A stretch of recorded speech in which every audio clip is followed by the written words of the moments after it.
नमस्कार दोस्तों, कैसे हैं आप लोग। इंटरनेशनल ऑर्गेनाइजेशन की सीरीज़ में एक और ऑर्गेनाइजेशन एशियन डेवलपमेंट बैंक, इसके बारे में बात करेंगे। इसका इंट्रोडक्शन देखेंगे, कैसे इसको ऑर्गेनाइज किया गया है, इसमें लीडरशिप कैसे दिखाई जाती है, वोटिंग राइट्स क्या है अलग अलग कंट्रीज़ के, इंडिया के वोटिंग राइट्स क्या हैं, एशियन डेवलपमेंट बैंक ने इंडिया में क्या क्या काम किया है, एशियन डेवलपमेंट बैंक ने दुनिया की कौन सी बैंक के साथ स्ट्रेटेजिक पार्टनरशिप की और उस पार्टनरशिप का मतलब क्या है, और कैसे एशियन डेवलपमेंट गेम्स ये बैंक सस्टेनेबल डेवलपमेंट गोल्स को मीट करने में मदद करता है।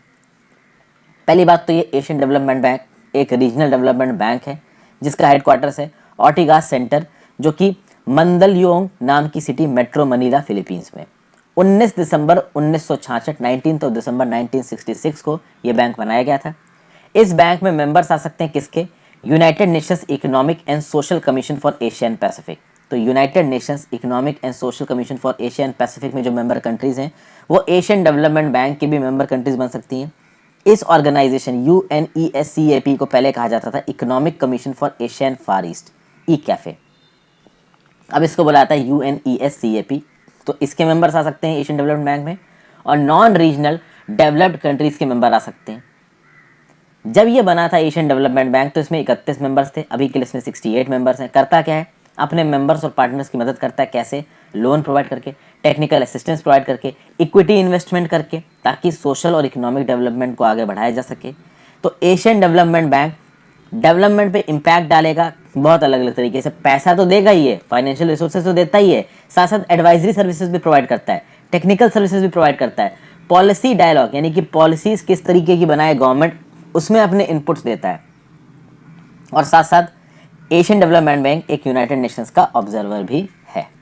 अगर आप बात करें एशियन डेवलपमेंट बैंक के अंदर पॉलिसी बनाता कौन है इसके एडमिनिस्ट्रेटिव स्ट्रक्चर में, तो भैया इसका एक बोर्ड ऑफ गवर्नर है, और बोर्ड ऑफ गवर्नर में जितने भी इसके मेंबर स्टेट्स हैं 68, हर 68 कंट्री से एक एक मेंबर आया जो कि बोर्ड ऑफ गवर्नर में है। इन बोर्ड ऑफ गवर्नर में से 12 मेंबर्स का एक बोर्ड ऑफ डायरेक्टर चुना जाता है, और इनके कुछ अपने डेप्यूटीज होते हैं।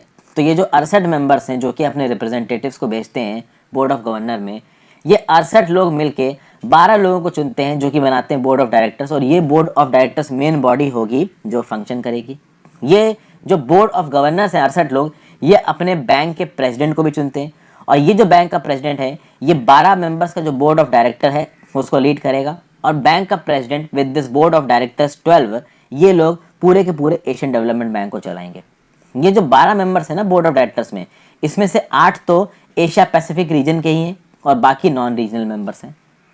आप देखिए, हमेशा से जापान सबसे बड़ा शेयर होल्डर रहा है एशियन डेवलपमेंट बैंक का, इसलिए हमेशा से जो प्रेसिडेंट है एशियन डेवलपमेंट बैंक का वो जापानीज रहा है। अभी के लिए प्रेसिडेंट है मत्सुगा असाकावा, इससे पहले थे ताकेहिको नकाउ। ओके, 17 जनवरी 2020 को ताकेहिको नकाउ के बाद मत्सुगा असाकावा बने प्रेसिडेंट एशियन डेवलपमेंट बैंक के। ताकेहिको नकाउ 2013 में प्रेसिडेंट बने थे एशियन डेवलपमेंट बैंक के, जब हारुहिको कुरोडो हट गए थे इसकी सीट से। एशियन डेवलपमेंट बैंक ने recently former Election Commission Ashok Lavasa को वाइस प्रेसिडेंट बनाया है प्राइवेट सेक्टर ऑपरेशंस और पब्लिक प्राइवेट पार्टनरशिप का। तो ये न्यूज़ याद रखिएगा कि रिसेंटली हमारे former election commissioner Ashok Lavasa ji appoint किए गए हैं vice president in Asian Development Bank for private sector operations and public private partnership. Share holdership देखी जाए तो भैया जापान के पास सबसे ज़्यादा शेयर है एशियन डेवलपमेंट बैंक में 15.677%, थोड़ा ही इससे कम है यूएसए के 15.567%, चाइना के पास 6.473%, इंडिया के पास 5.812%। इंडिया के पास ठीक ठाक शेयर से कम नहीं है। तो overall Asian Development bank social development करेगा, पॉवर्टी कम करेगा, कहाँ पे, एशिया पैसिफिक में इंक्लूसिव ग्रोथ बढ़ाएगा, सस्टेनेबल डेवलपमेंट बढ़ाएगा, सस्टेनेबल ग्रोथ बढ़ाएगा, रीजनल इंटीग्रेशन बढ़ाएगा। एडीबी इन्वेस्ट कहाँ कहाँ करता है, इंफ्रास्ट्रक्चर में, हेल्थ में, पब्लिक एडमिनिस्ट्रेशन में, क्लाइमेट चेंज को टैकल करने में, नेचुरल रिसोर्सेज को अच्छी तरीके से खत्म करने में। एडीबी की असिस्टेंस इंडिया को मिलनी शुरू हो गई 1986 में। एडीबी इंडिया को कौन कौन से फील्ड में सपोर्ट करता है, फील्ड सेक्टर्स में सब आपको अलग अलग बता रहा हूँ, याद रख सके तो याद रखिएगा। तो भैया इंडस्ट्रियल कॉम्पिटिटिवनेस के फील्ड में, जॉब क्रिएशन की फील्ड में, growth acceleration of low income states के फील्ड में, इन्वायरमेंटल और क्लाइमेट चेंज चैलेंजेस में एडीबी मदद करता है इंडिया की।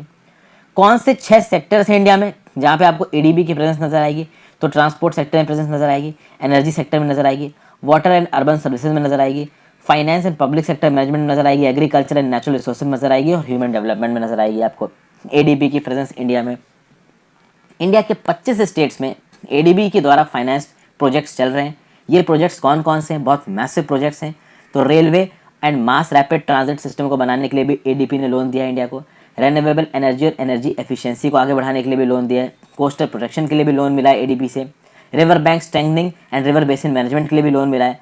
Urban environmental management, water management, sanitation, sewerage और सॉलिड वेस्ट मैनेजमेंट के लिए भी एडीबी से लोन मिला है इंडिया को। इंडिया ने 1966 में ही एडीबी की मेंबरशिप को ज्वाइन कर लिया था। 1986 से फाइनेंशियल मदद मिलनी शुरू हो गई इंडिया को एडीबी की। अब यहाँ पे देखते हैं कि एडीबी ने इंडिया में क्या क्या काम किया है। मैं कुछ इंपॉर्टेंट काम आपको बताऊंगा, वैसे तो बहुत से काम हैं जो कि एडीबी ने इंडिया में टेकअप किए हैं। पहली बात तो इंडिया बहुत तेज़ी से इकोनॉमिक ग्रोथ की है इंडिया ने पिछले कुछ डेकेड्स में। दुनिया की थर्ड लार्जेस्ट इकॉनमी बढ़ गई है in terms of purchasing power parity, और 2004 से लेके अब तक इंडिया ने पॉवर्टी को भी बहुत ज़्यादा कम किया है। हम एडीबी के फाउंडिंग मेंबर हैं। 1966 में हम मेंबर बन गए थे एडीबी के। अभी के लिए बैंक का 4th लार्जेस्ट शेयर होल्डर है इंडिया। किसके बाद? जापान, यूएसए और चाइना के बाद। एडीबी की ऑपरेशंस इंडिया में 1986 में शुरू हो गए और कहीं ना कहीं एडीबी इंडिया की मदद कर रहा है इंडिया को 2025 तक $5 ट्रिलियन की इकॉनमी बनाने का। 2010 से सबसे ज़्यादा एडीबी से पैसा उठाने वाली कंट्री कौन सी है? इंडिया है। एडीबी ने इंडिया के साथ एक कंट्री पार्टनरशिप स्ट्रेटजी साइन की है 2018-22 के टाइम पीरियड के लिए, जहां पे एडीबी मदद करेगा इंडिया की to accelerate its inclusive economic transformation, जहां पे ज़्यादा जॉब्स क्रिएशन पे फोकस किया जाएगा, इंफ्रास्ट्रक्चर को बढ़ाने पे, लो इनकम स्टेट्स की मदद की जाएगी, क्लाइमेट चेंज कंसर्न्स को एड्रेस किया जाएगा, प्राइवेट सेक्टर डेवलपमेंट पे ध्यान दिया जाएगा, वुमेन एम्पावरमेंट, सोशल इंक्लूजन पे ध्यान दिया जाएगा, साउथ एशिया में रीजनल इंटीग्रेशन किया जाएगा थ्रू साउथ एशिया सब रीजनल इकोनॉमिक कॉर्पोरेशन। बताइए साउथ एशिया सब रीजनल इकोनॉमिक कॉर्पोरेशन में कौन कौन सी कंट्री आती हैं, और ये साउथ एशिया सब रीजनल इकोनॉमिक कॉर्पोरेशन सार्क से कैसे अलग है? South Asia association for regional corporation और साउथ एशिया सब रीजनल इकोनॉमिक कॉर्पोरेशन में क्या फ़र्क है, ये नीचे कमेंट बॉक्स में आप मुझे बताइए। फिर कुछ एग्जाम्पल्स देते हैं कि एडीबी ने इंडिया में क्या क्या किया है।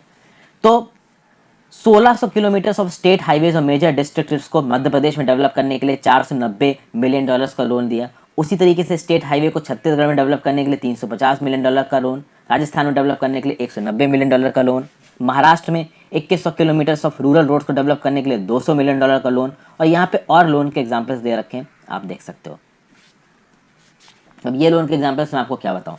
रिसेंटली कोविड-19 के समय पे एशियन डेवलपमेंट बैंक ने इंडिया की मदद की है। तो पहले तो इंडिया को $2.2 बिलियन लगभग 16,500 करोड़ का लोन मिला कोविड-19 के पैंडेमिक से डील करने के लिए एशियन डेवलपमेंट बैंक से। बाद में $1.5 बिलियन का लोन और मिला है। कैसे सेंट्रल गवर्नमेंट इस लोन को लगाएगा? तो भैया कोविड-19 कंटेनमेंट एंड प्रिवेंशन में, social protection for poor and economically vulnerable के लिए। ये जो लोन दिया गया है वो एशियन डेवलपमेंट बैंक के कोविड-19 एक्टिव रिस्पांस और एक्सपेंडिचर प्रोग्राम के अंदर दिया गया, जिसको बोला था केयर्स प्रोग्राम। और इस केयर्स प्रोग्राम को इंडिया में सोशल असिस्टेंस प्रोग्राम के साथ जोड़ा जाएगा ताकि कोविड-19 का प्रिवेंशन और कंट्रोल दिया जा सके। साथ साथ हेल्थ सेक्टर में जो लोग काम कर रहे हैं उनकी मदद की जा सके। जो इकॉनमी इतनी नीचे जा रही है उसमें कुछ लोगों को लिमिटेड नौकरियां दिया जा सके। इन सब चीज़ों में इस केयर्स के पैसे को इम्प्लीमेंट किया जा सकता है। एशियन डेवलपमेंट बैंक दुनिया भर के बहुत सारे ऑर्गेनाइजेशंस के साथ स्ट्रेटेजिक पार्टनरशिप की है, जैसे कि वर्ल्ड बैंक के साथ की है, एशियन इंफ्रास्ट्रक्चर इन्वेस्टमेंट बैंक के साथ की है, European bank for reconstruction and development के साथ की है, यूरोपियन इन्वेस्टमेंट बैंक के साथ, इंटर अमेरिकन डेवलपमेंट बैंक के साथ, न्यू डेवलपमेंट बैंक के साथ।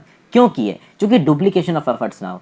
कहीं ना कहीं इन बैंकों के साथ अगर डील करता है कौन? Asian Development bank. तो किसी एक प्रोजेक्ट में अगर कोई दूसरा बैंक लोन दे रहा होगा तो एशियन डेवलपमेंट बैंक नहीं देगा। कहीं ना कहीं किसी एक मार्केट में एक बैंक की प्रेजेंस है। तो अगर एशियन डेवलपमेंट बैंक की प्रेजेंस ऑलरेडी इंडियन मार्केट में है तो Asian infrastructure investment bank Asian Development bank के डॉक्यूमेंट्स को देख के अपने लोन देने के डिसीजन के ऊपर वेट कर सकता है, बहस कर सकता है कि हाँ भाई ये जो पहले के बैंक हैं ये इस हिसाब से लोन दे रहे हैं। तो मतलब कि एशियन डेवलपमेंट बैंक को बाकी बैंकों से भी मदद मिलती है और बाकी बैंकों को एशियन डेवलपमेंट बैंक से मदद मिलती है। स्ट्रेटेजिक पार्टनरशिप का मेजर रोल है। तो यूरोपियन इन्वेस्टमेंट बैंक अगर इंडिया में किसी प्रोजेक्ट में पैसा इन्वेस्ट करना चाहता है तो सीधे वो एशियन डेवलपमेंट बैंक के डॉक्यूमेंट्स देख सकता है और देख सकता है कि पहले जो पैसा दिया गया उसके किस तरीके से इंटरेस्ट वापस आए हैं, ग्राउंड लेवल पे उसमें क्या क्या इंप्रूवमेंट हुई। तो इस तरीके की बातें यहाँ पे निकल के आती हैं। Asian Development bank sustainable development goals, जो 17 सस्टेनेबल डेवलपमेंट गोल्स हैं, उनको मीट करने में भी मदद करता है। ये सस्टेनेबल डेवलपमेंट गोल क्या करते हैं? It is a universal call to end poverty, protect the planet and ensure peace and prosperity for all. और इसको पूरा करने में एशियन डेवलपमेंट बैंक मदद करता है। ये जो 2030 एजेंडा फॉर सस्टेनेबल डेवलपमेंट है, जिसको 191 कंट्रीज ने अडॉप्ट किया था यूनाइटेड नेशंस की सितंबर 2015 में, इन टारगेट्स को अचीव करने के लिए 169 टारगेट्स जिनको 2030 तक अचीव करना in areas of natural resources, climate change, disaster resilience, peace, security, equality, economic growth, decent jobs, इन सब में रोल प्ले करेगा कौन? Asian Development board.